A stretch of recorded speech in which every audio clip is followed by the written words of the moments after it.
Hi అండి. Hello నమస్తే. నేను మీ జర్నలిస్ట్ గోపిని. ఆహ్, దివ్యాంగులకి సంబంధించి ఒక ఇంపార్టెంట్ ఇష్యూ చెప్పాలనుకుంటున్నాను.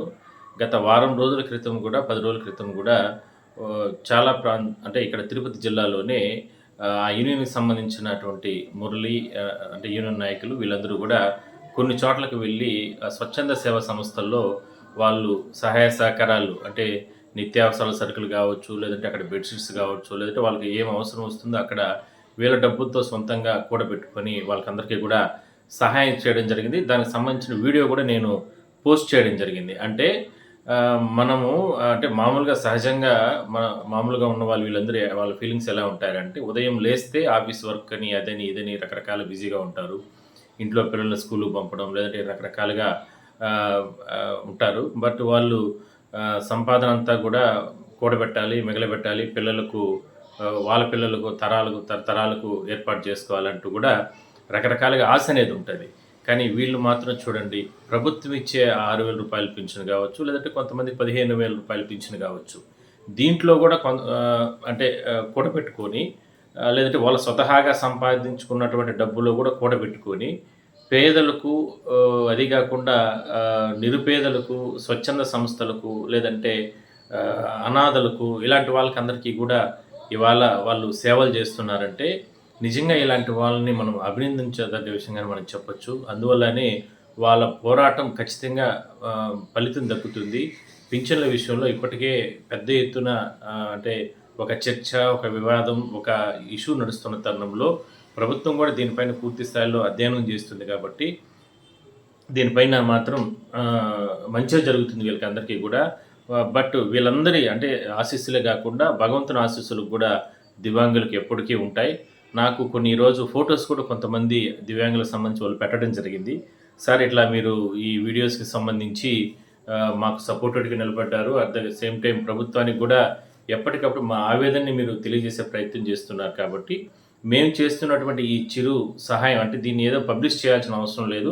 మీలాంటి జర్నలిస్టుల దృష్టికి మేము తీసుకురావడానికి మేము ఈ ఫోటోలు ప్లస్ మేము చేస్తున్న సేవా కార్యక్రమాలు మీ దృష్టికి తీసుకురావడానికి మేము పంపిస్తున్నామంటూ గూడా ఆ యూనియన్‌కి సంబంధించినటువంటి నాయకులు నాకు ఫోటోస్ కొన్ని పంపడం జరిగింది. చాలా హ్యాపీ అనిపించింది నిజంగా ఆ వీడియోస్ అంటే ఆ ఫోటోస్ చూస్తే. నేను మీకు ఆ ఫోటోస్ కూడా నేను పోస్ట్ చేస్తాను. మీరు కూడా చూడండి. నిజంగా ఇంత మంచి మనసుతో వీళ్ళు చూడు నేరుగా వెళ్ళి కొన్ని స్వచ్ఛంద సంస్థల్లో కావచ్చు, లేదంటే కొన్ని వార్షికోత్సవం అక్కడ కార్యక్రమాల్లో కావచ్చు, లేదా ట్రస్ట్‌ల్లో వీళ్ళు వెళ్ళి అక్కడ వీళ్ళు చేస్తున్నటువంటి సేవా కార్యక్రమాలు చూస్తే చాలా హ్యాపీ అనిపించింది. సో, ఆ ఫోటోస్ అవన్నీ కూడా నేను తర్వాత పోస్ట్ చేస్తాను. యాక్చువల్‌గా వీళ్ళొచ్చి ఇవాళ తిరుపతి దివ్యాంగులకు సంబంధించినటువంటి యూనియన్ నాయకులు ఈయన మురళి గారు వీళ్ళందరూ కూడా కొన్ని చోట్ల వెళ్ళి ఈ శ్రీ లక్ష్మీ నరసింహ చారిటబుల్ ట్రస్ట్ వాళ్ళ ఆధ్వర్యంలో 3వ వార్షికోత్సవం జరుగుతా అంటే అక్కడ యూత్ హాస్టల్ నందు అక్కడికి వెళ్ళి ఈ కార్యక్రమంలో పాల్గొన్నారు. అంటే ఒకప్పుడు చాలా అగౌరవంగా చూసేవాళ్ళు వీళ్ళందరినీ గూడా. అంటే నేను ఆ మాట అనకూడదు. చానా అంటే ఎక్కడైనా సరే సమాజంలో అంటే అంటే మామూలుగా ఉన్నవాళ్ళు వాళ్ళ ఫీలింగ్ ఎలా ఉంటుందిరా అంటే మనం అందంగా ఉన్నాం, లేదంటే మనము ఇదిగా ఉన్నాం, అట్లున్నాం, ఇట్లున్నాం అని కొంచెం చూడు అలా అలా ఉన్నటువంటి సమాజంలో వీళ్ళు భగవంతుని స్వరూప బిడ్డలనే మనం చెప్పొచ్చు. వీళ్ళు చూడు ఎంత హ్యాపీగా ఇలాంటి కార్యక్రమాల్లో పాల్గొని వాళ్ళకి తోచినంత సహాయం వాళ్ళు చేస్తున్నారంటే నిజంగా వీళ్ళు భగవంతుని స్వరూప బిడ్డలుగా మనం చెప్పొచ్చు.